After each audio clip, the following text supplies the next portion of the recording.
Hello ನಮಸ್ತೆ, this is day 144 of 150 days challenge. So ಈಗ 8:35 time ನೋಡ್ಬೋದು. ನಾವು ಜಸ್ಟ್ ಒಬ್ಬರಿಗೆ ವಾಕ್ಯ ಬಂದ್ವಿ. ಇದೆಲ್ಲ ನಮ್ಮದು ಸ್ವೆಟ್. ಸೊ ಕಾಣುತ್ತಲ್ಲ, ಇದೆಲ್ಲ ಸ್ವೆಟ್. ಬೆಳಗ್ಗೆ ಹೋಗ್ಬೇಕಾದ್ರೆ ನಾನು ಅಲ್ಲಿ ವೀಡಿಯೋ ಮಾಡೋಕ್ಕಾಗಲಿಲ್ಲ. ಸೊ ಹಂಗಾಗಿ ಇದಾದಮೇಲೆ ಇಲ್ಲಿಂದ ಈಗ ನಾವು ಬ್ರೇಕ್ಫಾಸ್ಟ್ ಮಾಡ್ಕೊತೀವಿ. ನಮ್ಮದು ಓಟ್ ಶೇಕ್, ಅದಾದಮೇಲೆ ಅದ್ರ ಜೊತೆ ಆ್ಯಪಲ್. ಸೊ ಅದಕ್ಕೆ ಬೇಕಾಗಿರೋದು ನಮಗೇನು, ಇಲ್ಲಿ ಆ್ಯಪಲ್ ಇಟ್ಟಿದ್ವಿ ಫ್ರಿಜ್ಜಲ್ಲಿ. ಸೊ ಅದೊಂದು ಆ್ಯಪಲ್ ಆದ ತಕ್ಷಣ ಮತ್ತು 3 ಎಗ್ ಫಾರ್ ಬಾಯ್ಲಿಂಗ್. ಸೊ ಇದಿಷ್ಟು ತೊಗೊಂಡು ನಾವು ಬ್ರೇಕ್ಫಾಸ್ಟ್ ಮಾಡ್ಕೊಂಡು ಸಿಗ್ತೀವಂತ. ಸೊ ತಿನ್ನಬೇಕಾದ್ರೆ ಸಿಗಮಂತ. So stay tune, bye and take care, keep supporting. So time ನೋಡ್ಬೋದು, ಈಗ 2:56 ಆಗ್ಯದ. ಇಲ್ಲಿಂದ ನಾವು ಹೊಂಟಿವಿ ವಾಪಸ್ ಈಗ ಮನೆಗೆ. ಯಾದಗಿರಿ ಹೋಗಿದ್ವಿ ನಾವು. ಸೊ ಅಲ್ಲೆಲ್ಲ ಕೆಲಸ ಮುಗಿಸ್ಕೊಂಡು ಆಮೇಲೆ ಒಂದು ಮ್ಯಾರೇಜ್ ಇತ್ತು. ಸೊ ಮ್ಯಾರೇಜೆಲ್ಲ ಊಟ ಮಾಡ್ಕೊಂಡ್ವಿ. ಸೊ ರೈಸು ಮತ್ತು ಚಿಕನ್ ಇತ್ತಲ್ಲಿ. ಹಂಗಾಗಿ ಲೈಕ್ ನನಗೆ ಬರೋಕ್ಕೆ ಲೇಟ್ ಆಗ್ತಂದು ಗೊತ್ತಾಗಿತ್ತು. ಸೊ ಹಂಗಾಗಿ ಬೇಡ ಅಂತೇಳಿ ಅಲ್ಲೇ ಊಟ ಮಾಡ್ಕೊಂಡ್ವಿ. ಸೊ ನೈಟ್ ಊಟ ಇರೋಂಗಿಲ್ಲ ನಮ್ಮದು. ಸೊ ಸ್ಕಿಪ್ ಮಾಡಿರ್ತೀನಿ. ಸೊ ಈಗ ಏನಂದರೆ ಒಂದು 4-5 ಮಿನಿಟ್ಸ್ ಆಗ್ಬೋದು, ಲೈಕ್ 3 o'clock ಅಂತ ಅಂದ್ಕೊಂಡ್ರೆ ರೌಂಡ್ ಆಫ್. ಸೊ ನಾನು ಹೋಗ್ತೀನಿ ಮನೆ ಕಡೆ. ಸೊ ಮನೆಗೆ ಹೋಗಿ ಫ್ರೆಶ್ ಆಫ್ ಆಗಿ ಏನು ರೆಸ್ಟ್ ಅಂತ ಆಗಲ್ಲ ಅಂತ ಅನ್ಕೋತೀನಿ.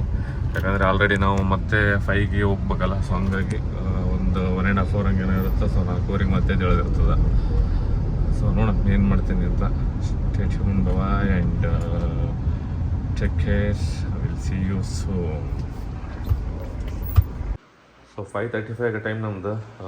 ಈಗ ನಾವೇನಂದರೆ ನಮ್ಮದು ಪ್ರಿ-ವರ್ಕೌಟ್ ಮೀಲ್ ತೊಗೊಳ್ಳೋ ಟೈಮ್ ಇದೆ. ಸೊ ಇದಿಷ್ಟು ತೊಗೊಂಡು ಇಲ್ಲಿಂದ ನಾವು ಹೋಗ್ತೀವಿ ಜಿಮ್ ಕಡೆಗೆ. ಸೊ ಜಿಮ್ಮಿಗೆ ಹೋಗ್ಬೇಕಾದ್ರೆ ಸಿಗಮಂತ ಪ್ರಿ-ವರ್ಕೌಟ್ ತೊಗೊಂಡು. So stay tune, bye and take care. So already ನಮ್ಮದು ಲೇಟ್ ಆಯಿತು. ಇದು ನಮ್ಮದು ಜಿಮ್. ಸೊ ಬೈ ವಾಕ್ಯ ಬಂದ್ವಿ. 6:34 ಆಗಿದೆ. ಸೊ ಬ್ಯಾಕ್ ಡೇ ಅದ. ಆ್ಯಕ್ಚುಲಿ ನನಗೆ ಯಾಕೋ ಫೀವರ್ ಅನ್ನೋ ಫೀಲ್ ಬರಲಾಗ್ತದ. ಸ್ಟಿಲ್ ನಾನು ನಡ್ಕೊತ ಬಂದೀನಿ. ಸೊ ನೋಡಮ್, ಹೋದ್ಮೇಲೆ ಲೈಟ್ ವರ್ಕೌಟ್ ಮಾಡ್ತೀನಿ. ಅಲ್ಲಿ ಹೋದ್ಮೇಲೆ ಅದು ಕೆಳಂಗಿಲ್ಲ ಮನಸ್ಸು ಲೈಟ್ ಮಾಡೋಕ್ಕೆ. ಸೊ ಹಂಗಾಗಿ ಸಿಗಮಂತ. So stay tune and keep supporting. So ಇವತ್ತಿರುತ್ತೆ ನಮ್ಮದು ಬ್ಯಾಕ್ ಮತ್ತು ಟ್ರೈಸೆಪ್ ಎಕ್ಸಸೈಸು. ಸೊ ಬ್ಯಾಕಲ್ಲಿ ನಮಗೆ lat pull down machine. So ಇದು ಹೆಂಗಂತಂದರೆ ಲೈಕ್ ಎಲ್ಲ 4 ಸೆಟ್ ಈಚ್. ಅದರಲ್ಲಿ ಒಂದು warm up set, 2 working set. So ಅದ್ರ ಜೊತೆ ನಮ್ಗೆ ಇರುತ್ತೆ ಲಾಸ್ಟಲ್ಲಿ ಒಂದು ಡ್ರಾಪ್ ಸೆಟ್ ಇರುತ್ತೆ. ಸೊ ಇವತ್ತು ನನಗೂ ಕಂಫರ್ಟ್ ಫೀಲ್ ಆಗಲಾಗಿದೆ. ಆ್ಯಕ್ಚುಲಿ ಲೈಕ್ ಸ್ವಲ್ಪ ಫೀಲ್ ಬರ್ಲತ್ತಿತ್ತು. ಬಟ್ ಅಂದ್ರೆ ಸ್ಟಿಲ್ ನಾನು ಮಿಸ್ ಮಾಡಲಿಲ್ಲ, ಬಂದೀನಿ. ಸೊ ನೋಡೋಣ ಏನೇನಾಗುತ್ತೆ ಏನಿಲ್ಲ ಅಂತೇಳಿ. ಕಂಪ್ಲೀಟಾಗಿ ವರ್ಕೌಟ್ ಮಾಡ್ತೀನಿ ಅಥವಾ ಕೆಲವೊಂದು ಏನು ಸ್ಕಿಪ್ ಆಗುತ್ತೋ ಏನಿಲ್ಲ ಅಂತೇಳಿ ಯೋಚನೆ ಮಾಡಬೇಕು. ಯಾಕಂದ್ರೆ ನನಗೆ ಇನ್ ಕೇಸ್ ಆಗಲಿಲ್ಲ ಅಂತಂದರೆ ನಾನು ಬಿಟ್ಟು ಹೋಗ್ತೀನಿ. ಸೊ ರಿಸ್ಕ್ ಇರೋಲ್ಲ. ಸೊ ಇದಾದಮೇಲೆ ನಾವು ಮಾಡ್ತೀವಿ seated rose. So seated rho with machine ಇರುತ್ತೆ ಇದು. ಸೊ ಇದನ್ನು ಕೂಡ ನಮಗೆ ಬ್ಯಾಕ್ ಎಕ್ಸಸೈಸು. ಸೊ ಇದಾದಮೇಲೆ ನಾವು ಮಾಡ್ತೀವಿ ಚೆಸ್ಟ್ ಸಪೋರ್ಟೆಡ್ ರೋಸ್. ಅದು ಬೆಂಚಲ್ಲಿ ಅಥವಾ ಸ್ಮಿತ್ ಮಷಿನಲ್ಲಿ ಮಾಡಿರ್ತೀವಿ. ಅದು ನಮ್ಮದು 3rd ಎಕ್ಸಸೈಸು. ಸೇಮ್ ಇರುತ್ತೆ. ಇದರಲ್ಲಿ ಹೆಂಗಂದರೆ ಲಾಸ್ಟಲ್ಲಿ ಒಂದು ನಮಗೆ ರೆಗ್ಯುಲರ್ ಡ್ರಾಪ್ ಸೆಟ್ ಇರುತ್ತೆ. ಅದ್ರ ಜೊತೆ ವಾರ್ಮಪ್ ಸೆಟ್ 2 ವರ್ಕಿಂಗ್ ಸೆಟ್ಸ್ ಇರುತ್ತೆ. ಸೊ ಇದರಲ್ಲಿ ಏನಂತಂತಂದರೆ ಹೆವಿ ಲೈಕ್ ನಿನ್ನೆನೋ ನಾನು ಚೆಸ್ಟ್ ಮಾಡಬೇಕಾದ್ರೆ ಹೆವಿ ಹೊಡೆದಿದ್ದೆ ವೇಟ್. ಹಂಗಾಗಿ ಒಂದು ಸ್ವಲ್ಪ ಫೀಲ್ ನನಗೆ ಅದರದ್ದೇ ಎಫೆಕ್ಟ್ ಅಂತಲೂ ಫೀಲ್ ಬರಲತ್ತೆ. ಯಾಕಂತಂದರೆ ಎನರ್ಜಿ ಮ್ಯಾಕ್ಸಿಮಮ್ ಡೌನು. ಅದಾದಮೇಲೆ ನಾನು ಇನ್ನೊಂದು ಎಕ್ಸಸೈಸ್ ಶಿಫ್ಟ್ ಆಗಬೇಕಂದ್ರೆ ಅಟ್ಲೀಸ್ಟ್ ನಾವು ಒಂದು ಸ್ವಲ್ಪ ಲೈಟಿಂದ ಎಕ್ಸಸೈಸ್ ಚಾಲು ಮಾಡಬೇಕು. ನಾವೇನು ಮಾಡ್ತೀವಿ, ಸಡನ್ನಾಗಿ ಒಂದು ಸ್ವಲ್ಪ ಕ್ಯಾರಿ ಮಾಡಿದ್ದೆ. ಬಟ್ ಯಾಕಂದರೆ ಇವೆಲ್ಲ ನಾನು ಆಲ್ರೆಡಿ ಎಕ್ಸಸೈಸ್ ಮಾಡಿರೋದು. ಫಸ್ಟ್ ಇಲ್ಲಿ ಇದರಿಂದ ಅಲ್ಲ, ಒಂದು ಸ್ವಲ್ಪ ಏನೋ ವೆದರ್, ಅದಾದಮೇಲೆ ಒಂದು ಸ್ವಲ್ಪ ನಾನೊಂದು 2 days ಆಯ್ತು ಹೊರಗೆ ಊಟ ಮಾಡಿದೆ. ಲೈಕ್ ಸ್ವಲ್ಪ ಟೈಮ್ ಎಫಿಷಿಯನ್ಸಿ ಸಲಕ. ಸೊ ಅದ್ರದ್ದು ಎಫೆಕ್ಟ್ ಇದೆ ನನಗೆ ಗೊತ್ತು. ಬಟ್ ವೆದರ್ ಒಂದು ಮೇನ್ ರೀಸನು. ಸೊ ಸ್ಟಿಲ್ ಇದು ನಮ್ಮದು ಬ್ಯಾಕಿಂದ ಲಾಸ್ಟ್ ಎಕ್ಸಸೈಸ್. ಏನಂತಂತಂದರೆ bent over barbell row Smith ಮಷೀನಲ್ಲಿ. ಇದನ್ನು ಕೂಡ ನಮಗೆ ಸೇಮ್ ಎಕ್ಸಸೈಸ್ ಇರುತ್ತೆ. ಸೊ 4 ಸೆಟ್, 1 ವಾರ್ಮಪ್, ಆಮೇಲೆ 2 ವರ್ಕಿಂಗ್ ಸೆಟ್, ಅದಾದಮೇಲೆ ಒಂದು ಡ್ರಾಪ್ ಸೆಟ್ ಇರುತ್ತೆ. ಸೊ ಇದು ನಾವು ಮಾಡ್ತಿರೋದು ಫಸ್ಟ್. ಅದಾದಮೇಲೆ ನಾವು ಹೋಗ್ತೀವಿ tricep.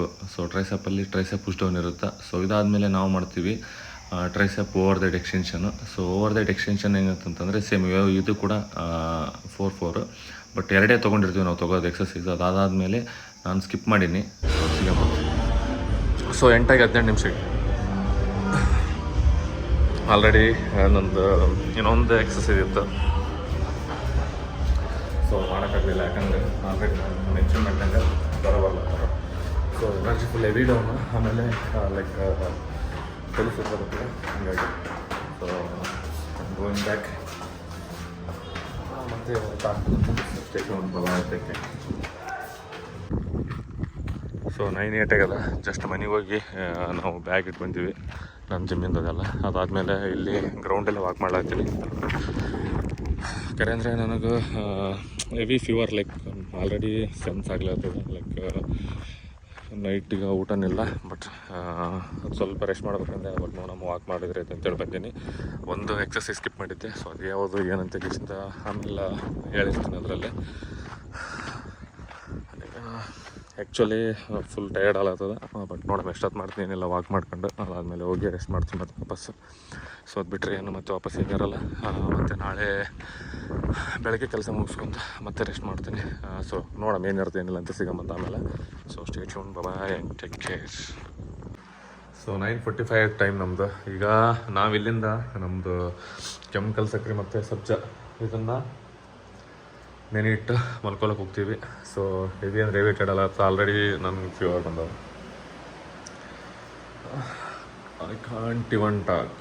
So full heavy tired ಅಲ್ಲತ್ತೀನಿ. So stay tune, good night and keep supporting. Bye, will see you tomorrow. And ನಾನು ಹೆಲ್ತಿನ ಬಗ್ಗೆನೂ ಹಾಕಿರ್ತೀನಿ. ಸೊ ಏನಂತ ಇನ್ ಕೇಸ್ ಆದರೆ ಹೋಗ್ತೀನಿ. ನಾನು ಆಲ್ಮೋಸ್ಟ್ ಹಾಸ್ಪಿಟಲ್ ಹೋಗಲ್ಲ, but still in case morning ತನಕ ನನಗೇನೋ ರಿಕವರ್ ಆಗಲಿಲ್ಲ ಅಂತಂದರೆ ಸೊ ಹೋಗ್ತೀನಿ. ಸೊ ನೆಗ್ಲೆಕ್ಟ್ ಮಾಡೋದು ಬೇಡ ಅಂತ. So stay tune, bye. Till then see you soon, good night.